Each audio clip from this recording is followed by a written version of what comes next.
আসসালামু আলাইকুম এভরিওয়ান। বিনিয়োগ ইন বিডি স্টকস চ্যানেলে আপনাদের সবাইকে স্বাগতম।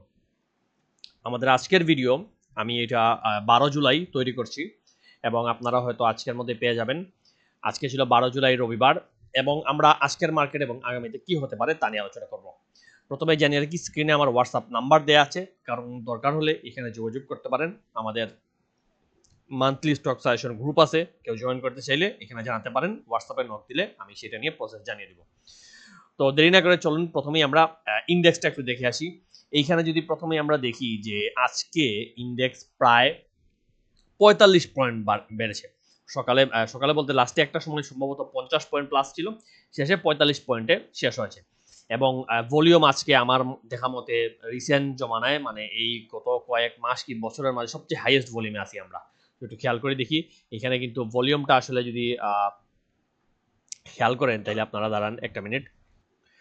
তো এখানে ভলিউমটা যদি দেখেন তাইলে এই যে ভলিউম, এটা কিন্তু আমাদের এই জায়গায় মার্কটা যদি ধরি তাহলে এটা হচ্ছে আমাদের রিসেন্ট জমানায় অনেক বেশি হাই, এবং সর্বশেষ এত ভলিউম হয়েছিল ওই যে 2024-এ সরকার বদলের পর ওই একদিনই এত হাই ভলিউম এটার চেয়ে বেশি হয়েছিল, কিন্তু এরপর কিন্তু আসলে এর আগে পরে এই ভলিউমটা ধরে রাখতে পারেনি। সো মার্কেট আসলে সবচেয়ে বড় মার্কেট গ্রাজুয়ালি ভলিউমটা বাড়তেছে, এটা বড় মানে সুন্দর জিনিস। একদিন হঠাৎ করে স্পাইক আসে নাই, এবং এর মাধ্যমে আমরা বুঝতে পারি যে মার্কেট আসলে ভালোর পথে। এবং মার্কেট ভালো হবে না কেন, মানে ইন্টারনাল কোনো রাজনৈতিক অস্থিরতা না থাকলে এবং এক্সটার্নাল যে বহির্বিশ্বে আপনার এই যে তেল যুদ্ধ এইগুলোর প্রভাব না থাকলে আলটিমেটলি মার্কেট কিন্তু খারাপ হওয়ার কথা না। প্রতিটা নির্বাচন পর মার্কেট কিন্তু 2টা বছর ভালো যায়। একটু আপনি আগে চিন্তা করেন, প্রতিটা নির্বাচনের পর 2 বছরের মধ্যে মার্কেট ভালো হয়ে যায়। সেটা আপনি লাস্ট সরকার বদলা ধরেন, এটা তো নির্বাচন না, বাট স্টিল এই সরকার বদলার এই জায়গাটা কিন্তু মার্কেট কিন্তু বুম করছিল সরকার বদলাইতেই। এবং শুধু এই জায়গা না, আপনি 2020-21-এ যখন নির্বাচন হয় তখনও যদি আমরা খেয়াল করি তখনও কিন্তু সরকার বদলের পর যদিও তখন করোনাও ছিল, এবং এরপরও কিন্তু মার্কেট এখান থেকে একটা বুম মারে। শুধু এইটা না, এর আগে 2014-15 দিকেও কিন্তু এইগুলো জায়গায় দেখেন, এইগুলো জায়গায় মার্কেট এসে 16-তে কিন্তু এখান থেকে একটা বুম মারে। অর্থাৎ মার্কেট মানে নতুন সরকার আসার পর 2টা বছরের মধ্যে মানে মার্কেট ভালো করবে, এটা আমরা এক্সপেক্ট এমনি করতে পারি। আর এইটা সবার আগে যে 2009-এ সরকার বদলানোর পর যে ইতিহাস করছে সেটা তো আর বাদ দিলাম। সো এখান থেকে বলা যায় যে মার্কেট এমনিও তো মানে লজিক্যালি যে কোনো বোঝা উচিত মার্কেট ভালো করবে, এটা নিয়ে বেশি আসলে বলার কিছু নাই। আর টেকনিক্যালি যদি আমাকে জিজ্ঞেস করেন, যেহেতু আমি একজন টেকনিক্যাল অ্যানালিস্ট, আমি বারবার বলে আসছি মার্কেট কিন্তু ভালো করবে। এবং নির্বাচনের আগে থেকে এটা বলে আসছি যে যখনই নির্বাচন তফসিল দিছে, আপনি আমার ওই টাইমের ভিডিওগুলো দেখেন যে নির্বাচন তফসিল দিছে মানে মার্কেট আস্তে আস্তে ভালো হবে। প্রবলেমটা হচ্ছে মানুষ ওই যে একটা নিউজ ধরে মনে করে এখন মার্কেট এক টানে 1000 পয়েন্ট বেড়ে যাবে, এই এখন টাকা ঢুকাও, প্রফিট নিয়ে 1 মাস পর বেড়ে যাও। এটা কিন্তু হবে না, মার্কেট ধীরে ধীরে প্রফিট দিবে এবং স্টকগুলো ঘুরে ঘুরে প্রফিট দিবে।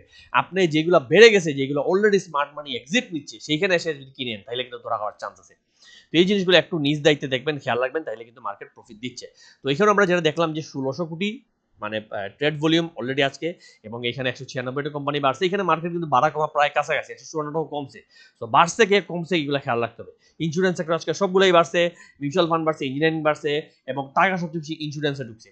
এইখানে একটা জিনিস আপনাদেরকে আমি একটু দেখাতে চাই, দেখেন একটু এই জিনিসটা খেয়াল রাখেন, মানে নিজেরা চিন্তা করেন, আমার শুধু কথা শুনে মানে ফাইনাল ডিসিশন নেন, নিজেরা একটু এটা নিয়ে মানে ডিসিশন নেন যে এইখানে ইন্স্যুরেন্সটা হঠাৎ করে আজকে কেন এত ভলিউম পালো এবং হঠাৎ করে আজকে এত বেশি কেন বাড়লো। এর একটা কারণ আমি যেটা মনে করি, দেখেন ইন্স্যুরেন্স সেক্টরের মানে মানে কি বলবো সবচেয়ে কাছেই যে রেজিস্ট্যান্স, এটা যদি আপনি দেখেন তাহলে ইন্স্যুরেন্স কিন্তু অলরেডি একেবারে কাছে চলে এসেছে। তার যে ইমিডিয়েট রেজিস্ট্যান্স, ওই রেজিস্ট্যান্সের কাছেই কিন্তু ইন্স্যুরেন্স সেক্টর মানে দাঁড়িয়ে আছে। এইটা হচ্ছে এই যে রেজিস্ট্যান্স, এই জোনটা আমি যদি আপনাদেরকে জোনটা এঁকে দেখাই তাহলে একটু আপনারা খেয়াল করেন, ইন্স্যুরেন্স সেক্টর কিন্তু খুব ভালো একটা প্রফিট দিছে, ভালো একটা গেইন দিছে, লম্বা গেইন দিছে। আপনি গত নভেম্বর থেকে এখন যদি দেখেন এই সেক্টরটা ছিল প্রায় 30-এ, এখন চলে আসছে 53, মানে একটা সেক্টর প্রায় 20 পয়েন্ট, প্রায় ডাবল হয়ে যাচ্ছে একটা সেক্টর। এটা কিন্তু অনেক বড় জিনিস। এইখানে যদি বলেন এই বটমটা ছিল আপনার 30-এ, 30 থেকে অলরেডি 60-এর কাছাকাছি, এখন 54 চলে আসছে, ধরলাম 60-ই যাবে, 60-এর কাছাকাছি চলে আসা, এটা কিন্তু একটা সেক্টর ডাবল হয়েছে, অনেক বড় জিনিস। সেক্টর ডাবল মানে এইখানের মানে 100% 90% স্টক কি আসলে ডাবলের কাছাকাছি চলে আসছে, এটা আপনি খোঁজ করলেই দেখবেন। সো এই সেক্টরের ইমিডিয়েট রেজিস্ট্যান্সটা হবে এই জোনটা। আমার মতে এই যে 60-এর কাছাকাছি জোন, আপনি 60 থেকে 57, এই জোনটা ইমিডিয়েট রেজিস্ট্যান্স, যে এইখানে এসে ধাক্কা খাবে। এখন দেখেন এর আগেও কিন্তু এখানে ধাক্কা খেয়েই নামছে। এখন প্রশ্ন হচ্ছে মানে আসলে হঠাৎ করে এই কদিন কেন ভলিউম আসলো, এর কারণ হচ্ছে এই জোনে তো যাইতে হবে এবং স্মার্ট মানি অফলোড করতে হবে। স্মার্ট মানি চাইছিল যে এইখান থেকে টান দিয়ে চলে যাওয়ার কথা, কিন্তু দেখলো যে এখান থেকে টানা পাবলিক অলরেডি চলে আসছে। টানা যখন কয়টা স্টক হল্ট হয়, পাবলিক ওই সেক্টরে অলরেডি আসা শুরু করে। এবং মার্কেটটা আপনি জানেন এইটা হচ্ছে মানে টাকা একজনের হাত থেকে আরেকজনের হাতে যায়। এখানে কিন্তু এরকম আপনি পাবেন না যে এই মার্কেটে সবাই আজকে প্রফিট করে বের হয়ে গেছে, এটা জীবনেও হবে না। আজকে যদি আপনি প্রফিট করেন এর মানে এই দেশের অন্য কোনো জায়গায় একজন মানুষ লস করছে, অথবা একজন যদি লস করে তাহলে অন্য জায়গায় কেউ একজন লাভ করছে। আপনি লস করা মানে আপনার টাকা আরেকজনের পকেটে গেছে, আর আপনি লাভ করা মানে আরেকজনের টাকা আপনার পকেটে আসছে, কারণ এই মার্কেট কিন্তু টাকা উৎপাদন করতেছে না। ইয়েস, টাকা বাইরে থেকে কেউ যদি ঢুকায় সেটা আলাদা জিনিস, কিন্তু সেটা তো আর দলাম যদি একজন টাকা না ঢুকায় তাহলে মার্কেটে টাকা আসতেছে কিভাবে, প্রফিট জেনারেট হচ্ছে কিভাবে, টাকা কিন্তু বাড়তেছে না। তো সেই হিসাবে এই মার্কেটে এই জায়গায় যখন টানা স্টক বাড়ে তখন স্মার্ট মানি খেয়াল করে দেয়, যখন দেখে যে অলরেডি পাবলিক হুড়মুড় করে পড়ে যাচ্ছে, তো ওই সেক্টরকে তো আর বাড়ানো যাবে না। এবং পাবলিক কিনে ফেললে তারা আসলে মানে স্মার্ট মানি কিনতে পারতেছে না, বা স্মার্ট মানি সেল দিলে পাবলিক তো নিয়ে নিবে, স্মার্ট মানি আরো চাচ্ছে প্রফিট করতে, সেটা তো মানে টার্গেট যে প্রফিট ওইটা নিতে পারতেছে না। তখন কি করে স্মার্ট মানি এই সেক্টরটা ওরা কিছু সেল দেয়, প্রফিট নেই, যাতে পাবলিক আবার ভয় পায় বের হয়। এবং সেইটাই কিন্তু যখনই দেখলো পাবলিক বেশি চলে আসছে, টানা সবুজ ক্যান্ডেল দিয়ে এই জায়গাটা আসছে দেখেন, লাল সবুজ লাল সবুজ লাল সবুজ মিলে এইখানে টানা সবুজ যখন হয়ে গেছে, অর্থাৎ পাবলিকের চোখে চলে আসছে, অনেক বেশি ভলিউম হয়ে যায়। এরপরে কিন্তু একটা লাল ক্যান্ডেল দিয়ে সেক্টরটাকে নামায়, এবং নামানোর পরও এখানে তার ফাইনাল তো রেজিস্ট্যান্সে যাবেই। এটা হচ্ছে স্মার্ট মানির প্ল্যান এরকম, পলিসি এরকম, এবং মার্কেট এগুলো মেনে চলে, অ্যানালিসিস মার্কেট মেনে চলে, আপনি মানেন কি মানেন না। এবং এই সেক্টরে এই রেজিস্ট্যান্সে যাওয়া উচিত। তো এইখানে দেখেন উপরে রেজিস্ট্যান্স আরো আছে, আপনার এই জায়গা 70, 68, 70 রেঞ্জ অনেক আছে, কিন্তু প্রশ্নটা হচ্ছে আমার এই জায়গাটা একটা বড়সড় সেল যাওয়ার কথা, যে কারণে যখন মার্কেট অলরেডি এখানে ইন্স্যুরেন্স ভলিউম অনেক বেশি দেখেন, আজকে কিন্তু কতদিন অলরেডি এই ভলিউমটা মানে তার এই যে ইতিহাসের মধ্যে অনেক বেশি, এবং সর্বশেষ একদিনই এর চেয়ে বেশি ভলিউম হয়েছিল, ওই দিনের পর কিন্তু মার্কেট লাল হয়ে যায়। আজকে কিন্তু ভলিউম অনেক বেশি, তা আমি বলতেছি না এরপর মার্কেট লাল হবে, বা মানে মার্কেট তো লাল হওয়ার কথা না, মার্কেট সবুজই থাকবে। ইন্স্যুরেন্স সেক্টরের কথা আমি বলছি, যে আমি বলতেছি না যে ইন্স্যুরেন্স সেক্টর লাল হয়ে যাবে, কিন্তু এইখানে সর্বশেষ ব্যাপারটা হচ্ছে কি, ইন্স্যুরেন্স সেক্টর অলরেডি একটা প্রফিট টেকিং জোনে চলে আসছে। আমি আপনাদেরকে যা সতর্ক করতেছি, এগেইন আমার কথায় বলবেন না যে ভাই আপনি প্যানিক দিচ্ছেন এই করবেন। আমি ছোট একজন অ্যানালিস্ট, আমার 5,000 সাবস্ক্রাইবার, আমার ভিডিও দেখেই না 2-4 জন মানুষ, জিনিসটা বুঝেন। এই মার্কেটে কিন্তু আমাদের মার্কেটে 20,000, 30,000 সাবস্ক্রাইবার, 40,000 সাবস্ক্রাইবার ওলা মানুষ আছেন, তাদের ভিডিও নিয়মিত আপনারা দেখতেছেন। তো আমি একজন ছোট অ্যানালিস্ট, আমি যাই বলি আমার কথা এগুলো গায়ে লাগবে না, মার্কেট আমার কথা শুনবেই না। আমি আমি সবসময় বলি আমি মার্কেটের গোলাম, মার্কেট কি করবে সেটা আমি ধরার চেষ্টা করি, মার্কেটের মানে মার্কেট কি করতে পারে সেটা আমার টার্গেট। সো আপনি এই যে জিনিসটা বুঝেন তাইলে এখানে আমার কথায় প্যানিক হয় না, জিনিসটা বুঝেন। ইন্স্যুরেন্স সেক্টর সোজা বাংলা যদি আমি বলি আছে তার লাস্ট স্টেশনের আগের স্টেশনে, অর্থাৎ লাস্ট স্টেশনে যদি তার খেলা শেষ হয় ঠিক আগের স্টেশনে আছে। এই স্টেশনে যারা সঠিক পর্যায়ে উঠতে পারবে, লাস্ট স্টেশনে নামতে পারলে প্রফিট নিয়ে একটা ছোটখাটো হ্যান্ডসাম প্রফিট নিয়ে বের হতে পারবে। কিন্তু এই লাস্ট স্টেশনের আগের স্টেশনে যদি আপনি উঠতে না পারেন, উঠতে লেট করেন, আর একইভাবে লেট করার পর যদি আপনি মানে লাস্ট স্টেশনে নামতে না পারেন, তাইলে কিন্তু এখানে একটা ধরা খাওয়ার চান্স আছে। এটা মনে রাখেন, ধরা খাওয়ার চান্স মানে না আপনার পোর্টফোলিও শেষ, ধরা খাওয়ার চান্স মানে আপনি অন্তত 1 মাস 2 মাস হয়তো বসে থাকা লাগতে পারে। এই জিনিসগুলো একটু খেয়াল রাখবেন। সো এই যে লাস্ট জোন, এই লাস্ট জোনে এসে অতিরিক্ত বাড়িয়ে মানে যেটা অলরেডি বেড়ে গেছে, ডাবল হয়ে গেছে, ভালো প্রফিট দিয়েছে, ওইটাতে জোর করে ঢোকার দরকার নাই। বরং এই সেক্টর ছাড়াও কিন্তু অনেক সেক্টর আছে, অনেক স্টক কিন্তু এখনো নিচে আছে প্রফিট দিতে। তো একটু ওই দিকে তাকাতে পারেন। আর যদি আপনার মনে হয় এই সেক্টর থেকে হ্যাঁ আপনি প্রফিট জেনারেট করতে পারবেন, ভেরি গুড। আপনি যদি নিতে পারেন স্টক, আমিও চেষ্টা করবো নেওয়ার, বা আমিও চেষ্টা করছি নেওয়ার, আমারও হাতে আছে, সমস্যা কিছু নেই।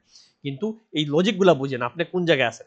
আপনি যদি এখনো কোনো ইন্স্যুরেন্স না থেকে থাকেন এবং নতুন করে ঢোকার প্ল্যানিং করেন, তাহলে কিন্তু এই সেক্টরটা ধরা দিতে পারে। এবং যারা ঢুকছেনও তারা তাদের মানে ওই স্টক, পার্টিকুলার স্টকটা আপনার কোন জোনে আছে, ওইটা কি সেলিং জোনে, ওইটা কি রেজিস্ট্যান্সে, ওইটা কি নেমে যাবে।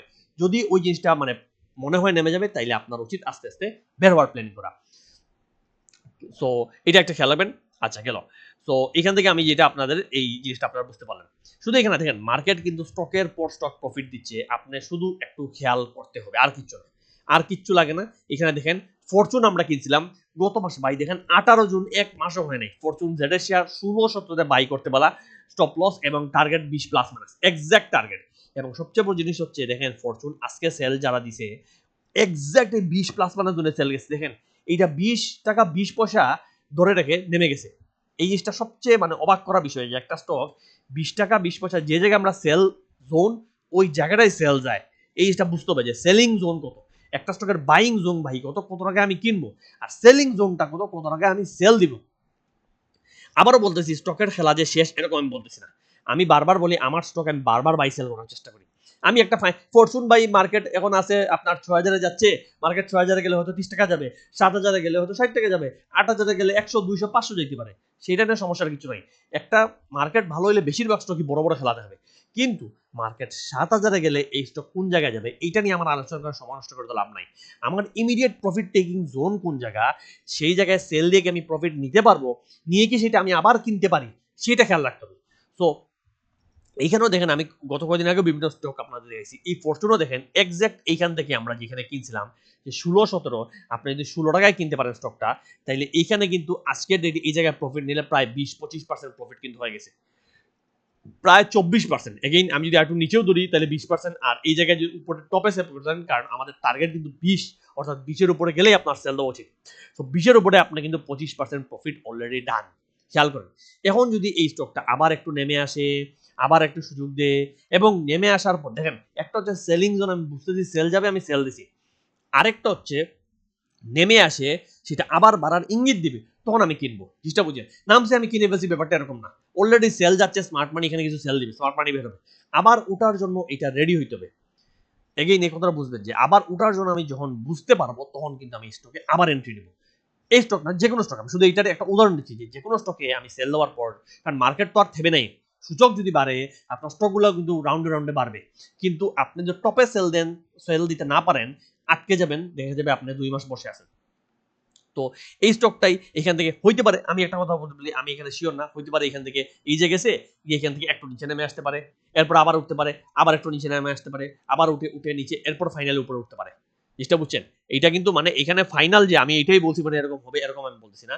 আমি জাস্ট আপনার ধারণা হচ্ছে একটা স্টক উঠে নামে কিভাবে। টানা হোল্ড কিন্তু হয় না ভাই। দেখেন টানা হোল্ড কিন্তু এখানেও টানা হোল্ড হয় নাই। এখানে একদিন হোল্ডে, পরের দিন কিন্তু সে আজকে হোল্ড হতে পারে নাই। আজকে হোল্ডটা ছেড়ে দিছে। এই জিনিসটা বুঝার জিনিস। দেখা গেছে আজকে হোল্ডে এসে মানুষ কিনতেছেন। তো এই লজিকগুলো বুঝবেন, উপরে যদি এটা উঠতে পারে তাহলে হয়তো ভালো করবে, কিন্তু এখান থেকে একটা সেল প্রফিট জোন কিন্তু আজকে আমরা দেখেন 25% এক মাসের মধ্যে একটা প্রফিট দিয়ে দিছে। এই স্টকগুলো একটু খেয়াল রাখবেন। শুধু এইটা না, দেখেন জুন মাসের আলহামদুলিল্লাহ ফান্ডামেন্টাল সবগুলা ভালো প্রফিটে। আলতু ফালতু স্টক আপনারা তো কিনতে চান না, কিন্তু ফান্ডামেন্টাল তো আপনার টেনশনের কিছু নাই। দেখেন ফান্ডামেন্টাল এনভোটেক্স 15 জুন এক মাসের মধ্যে 60+ প্রফিট দিয়ে দিছে, এবং এই যে এনভোটেক্স এখানে কিন্তু সেল এখনো যাচ্ছে, এখনো কিন্তু এই জায়গাটা ক্রস করতে পারে নাই। সবচেয়ে বড় জিনিস আমি যেটা মানে বলি বারবার, যে সঠিক জায়গায় সেল দেওয়া। 50-এ কিনে এই জায়গায় সেল দিলে 20% তো বা ইজিলি প্রফিট, 20-21% ইজিলি প্রফিট। আর কি লাগে, এক মাসে 20%, আপনি 10 লাখ টাকার স্টক কিনেন, ফান্ডামেন্টাল 10 লাখ কি, আপনি 20 লাখ 50 লাখ কিনেন, ফান্ডামেন্টাল ভালো স্টক, আপনার সমস্যা কি? 10 লাখ কিনলে 2 লাখ প্রফিট, আপনি 50 লাখ কিনেন, দেখেন কত প্রফিট। 1 কোটি কিনেন, আপনি 2 কোটি প্রফিট, 1 কোটি কিনেন, আপনি সেখানে 20 লাখ প্রফিট। অর্থাৎ 20% একটা স্টক যদি দেয় 1 কোটি টাকার কিনতে পারবেন, এই স্টক দেখেন, যেটা স্টক 1 কোটি টাকার কিনতে আপনার হাতে কাঁপবে। ভালো করে বুঝছেন, পোর্টফোলিও আমি জানি এখানে অনেকের কয়েক কোটি টাকার পোর্টফোলিও আছে, এটা আমি নিজেই হ্যান্ডেল করছি, দেখছি। সো 1 কোটি টাকার একটা স্টক আপনি কিন্তু যেই সেই স্টক কিনতে পারবেন না, কিন্তু ফান্ডামেন্টাল স্টক 20% দেয়, এটা কিন্তু অনেক বড়। স্কোয়ার ফার্ম আপনাদের 20% দিচ্ছে না, স্কোয়ারের পিছনে ছুটেন আপনি, এমন স্টকের পিছনে ছুটেন যেটা আপনার ফান্ডামেন্টাল ভালো, টেনশন কম, এবং 20% ইজিলি দিচ্ছে।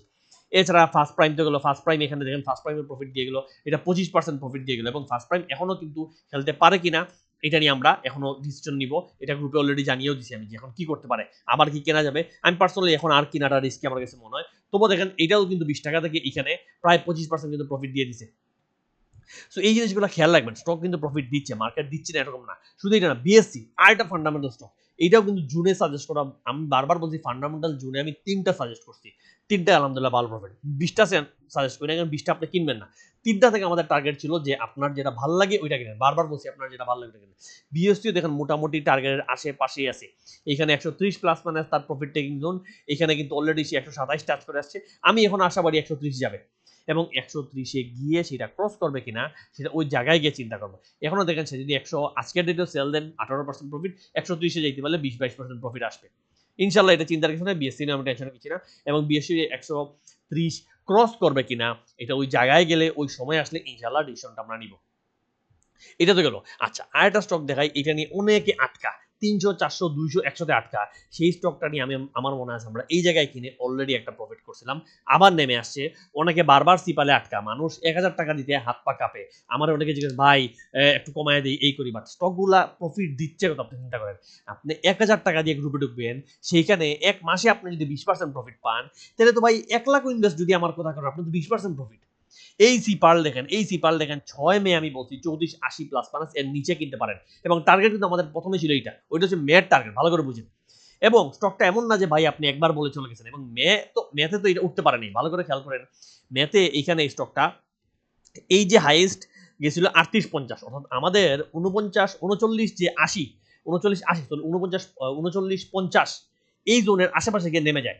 যখন নেমে যায় তখন আমার বলা ছিল যে আমাদের টার্গেট আসলে যায় নাই, আর যেহেতু আমাদের টার্গেটের আশেপাশে অলরেডি মানে মেজর সেলটা যায় নাই, নেমে গেছে, আমার ধারণা আরো বড় কিছু খেলবে, এবং এর জন্য আমি হোল্ড করতে বলি। এবং দেখেন মেয়ের স্টক, একটা স্টক মে মাসে তখন বড় প্রফিট দেয় নাই, এবং তখন দেখেন মে মাসের আপনিও তো বলতে পারেন বাকি অ্যানালিস্ট আর আমার মধ্যে পার্থক্য আমি বারবার বলি, বাকি অ্যানালিস্টরা একটা স্টক একবার দিয়ে মার্কেট থেকে চলে যাবে, সে আর আপনার খোঁজখবর নিবে না।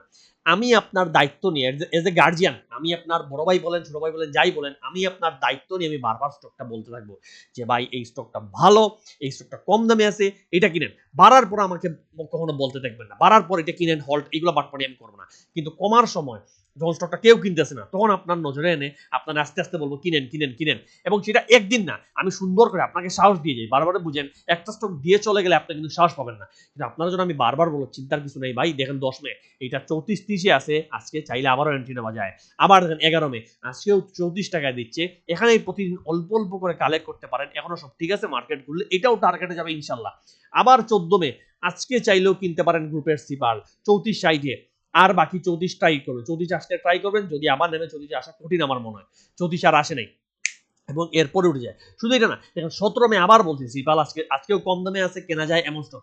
সিপাল 34 আছে, নিতে পারেন। টিলিল ছিল, টিলিল তো আমাদের অলরেডি প্রফিট ইতিহাস করছে। মাগুরা তো আপনাদেরকে ওপেনলি দিছি 82-81-তে, মাগুরাও দেখেন আজকে 95 আছে, এটা তো ওপেনলি দেওয়া। গ্রিনডেলটা অলরেডি প্রফিট টেক শেষ, এখন আবারও ট্রেন্ড আসতে পারে।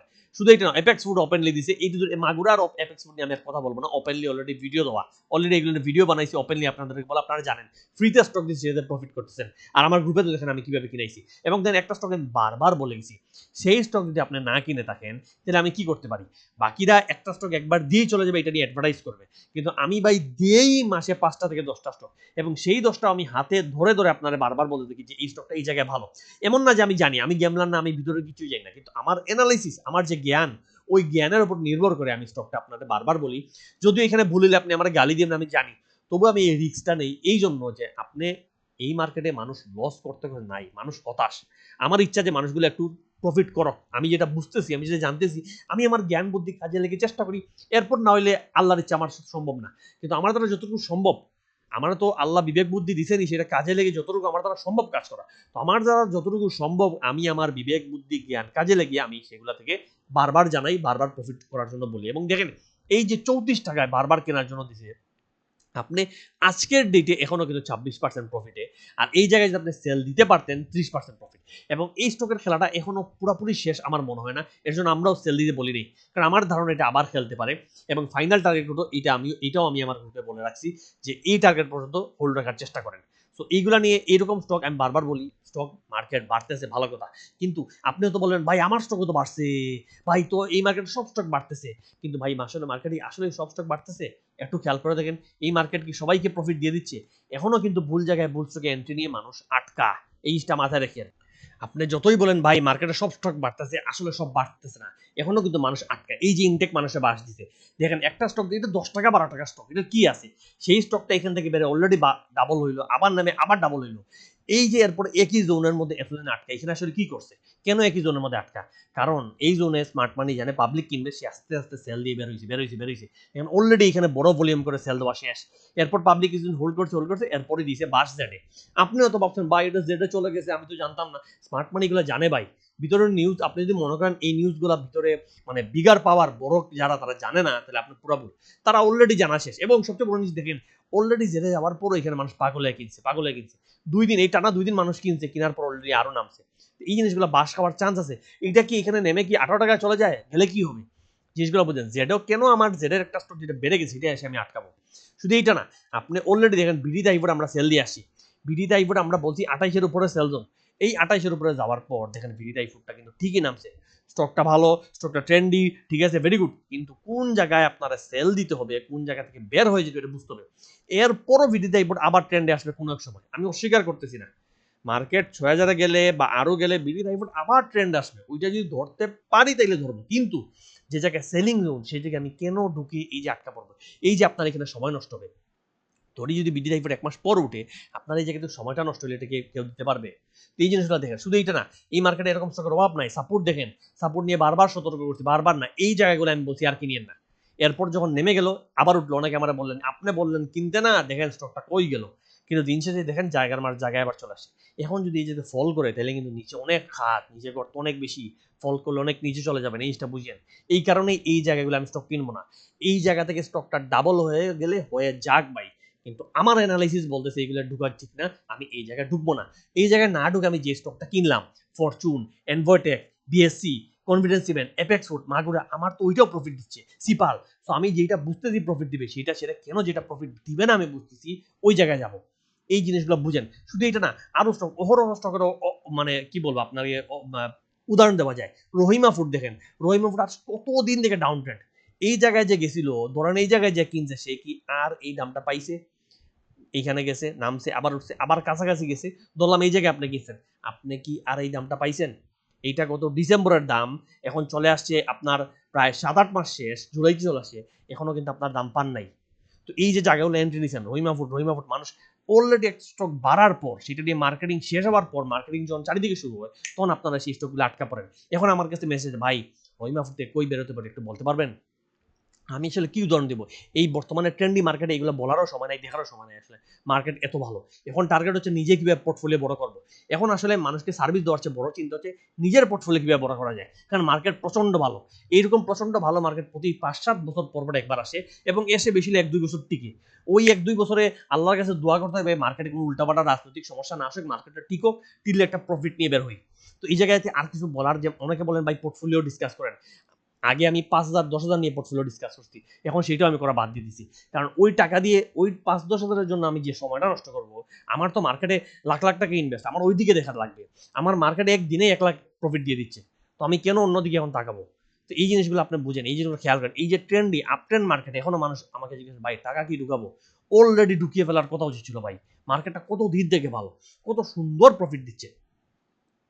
এই জিনিসগুলো বোঝার চেষ্টা করেন। স্টক সবারটাই হয়তো বাড়তেছে, খারাপ না, আমি আমার স্টকের শুধু প্রশংসা করতেছি না, অনেকের স্টকই বাড়তেছে, কিন্তু আমার গ্রুপের টার্গেটটা, আমার গ্রুপের টেকনিকটা, আমার গ্রুপের নিয়মগুলো কিন্তু বাকিদের চেয়ে আলাদা। আমি ১ মাসে ৫টা থেকে ১০টার বেশি স্টক সাজেস্ট করবো না, মানে করবো না, ফাইনাল 5টা থেকে 10টা, 20টা 30টা দিলাম, ধরলাম আমি 20টা স্টক দিলাম, 19টা আমার কাজে লাগলো, আমি ক্রেডিট দিব যে ভাই দেখেন আমার 19টা স্টক বাড়ছে, কিন্তু মানে প্রবলেমটা হচ্ছে আপনি কি 19টা স্টক কিনবেন? আপনার তো কিনবেনই 5টা, তো সেইখানে আপনার ওই 5টাই আমি সাজেস্ট করলে সমস্যা কি? যে 20টার মধ্যে সবচেয়ে ভালো এই 5টা, এই 5টা 20% করে বাড়বে, 30%, 50%, যেগুলো সবচেয়ে বেশি বাড়বে, ওই 5 থেকে 10টা সাজেস্ট করলেই তো চলে। আমার এত 20টা 30টা স্টক সাজেস্ট করার দরকার নাই। টেকনিকটা সিম্পল, স্টক বেশি সাজেস্ট করে আপনাদেরকে একটা মুভান্বিত করে রাখা হয়, যাতে আপনারা মনে করেন জাস্ট অ্যানালিস্ট বেশি স্টক সাজেস্ট করে সে তত ভালো, আর যার যত স্টক ভালো সে তত ভালো।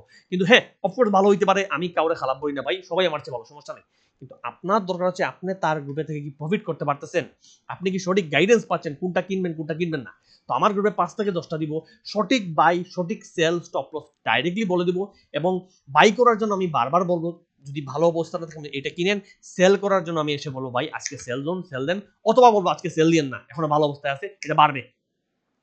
এটা ডাইরেক্ট, এখানে কোনো লুকোচুরি নেই যে পিছন থেকে আপনি সেল দিলেন না কেন, এটা তো টার্গেটই ছিল, আপনি দেখলেন না কেন, বা কেনার কথা তো আমি বলে চলে গেছি 1 সপ্তাহ আগে, না, আমি অলরেডি বারবার আপনার স্ক্রিনশট দেখাবো, এগুলো প্রমাণ আছে, এমনকি আপনারা অনেকেই আমার গ্রুপে অ্যাড, আমি তো জনপ্রিয় কেউ না, আমার এখানে যারা ভিডিও দেখতেছেন বেশিরভাগই আমার গ্রুপে আসছেন, আমার গ্রুপে অ্যাড হয়েছেন, দেখছেন, তো আপনারা জানেন আমি কি করি, এবং ট্রেডিং এর সময় হোয়াটসঅ্যাপে আমার গ্রুপে আমি পুরো মার্কেট অ্যানালাইসিস করি, স্টক সাজেস্ট করি, এভরিথিং অ্যানালাইসিস করে সাজেস্ট করি, কোন স্টক কিনা উচিত এটা আমি আপনাদের সাহস দিব, এটা রাখেন, হোল্ড করেন, অথবা সেল করা হলেও আমি গ্রুপে জানাবো, গ্রুপে এগেইন আমার পুরো মার্কেট আমার অ্যানালাইসিস করা থাকে।